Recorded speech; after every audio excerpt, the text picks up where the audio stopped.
June 28, 1914, a date that would forever alter the course of history. Sarajevo, a city basking in the summer sun, its streets bustling with life and energy, unaware of the storm brewing just beneath the surface. Then a shot rings out, shattering the calm. Archduke Franz Ferdinand, heir to the Austro-Hungarian throne, and his wife Sophie are dead.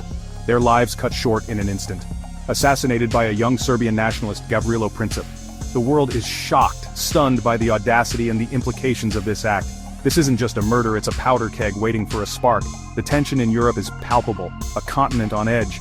Austria-Hungary, furious and seeking retribution, blames Serbia and issues an ultimatum, a list of demands designed to be unacceptable. Behind Serbia stands Russia, a powerful ally, ready to defend its Slavic brethren. Europe watches with bated breath as the clock ticks down. The tension is almost unbearable. The world is a web of alliances, a tangled mess of treaties and promises, each one pulling nations closer to the brink.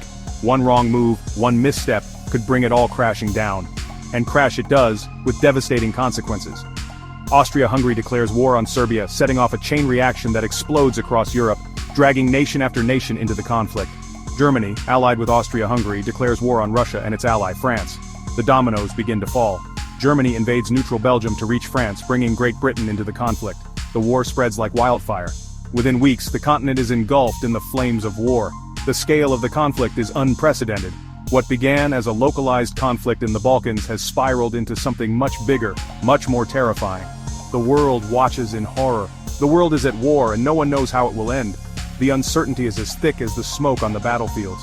One thing is certain, nothing will ever be the same. The old world is gone, and a new, uncertain future has begun.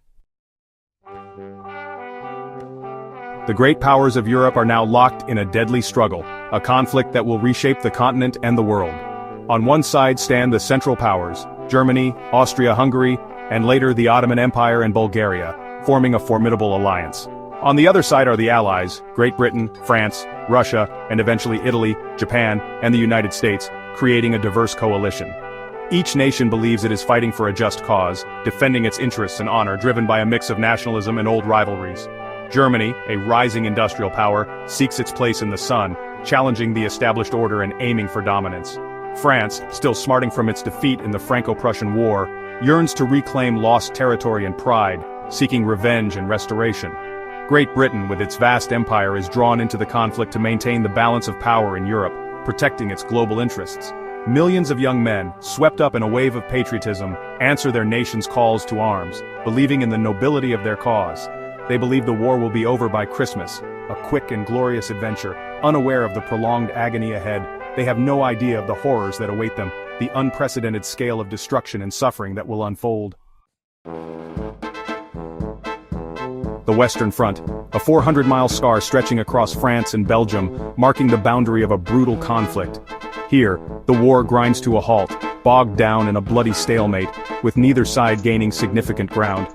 The trenches, muddy, rat-infested ditches, become the defining feature of this new kind of war, a war of attrition. Soldiers on both sides face a living hell, day in and day out. Imagine the deafening roar of artillery, the constant threat of sniper fire always lurking.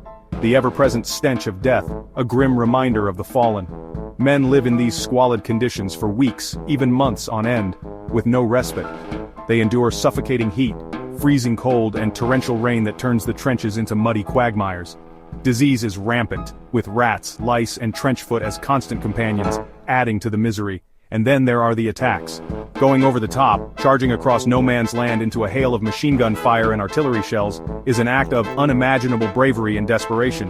Casualties are staggering, with entire battalions wiped out in a matter of hours, leaving behind a trail of devastation. Yet the war drags on with no end in sight, testing the limits of human endurance.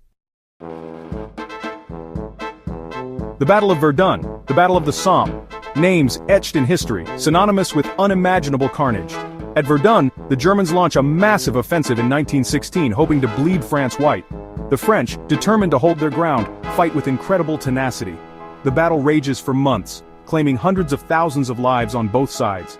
The Somme, launched by the British in the summer of 1916, is intended to relieve the pressure on the French at Verdun. It becomes a symbol of the horrors of trench warfare.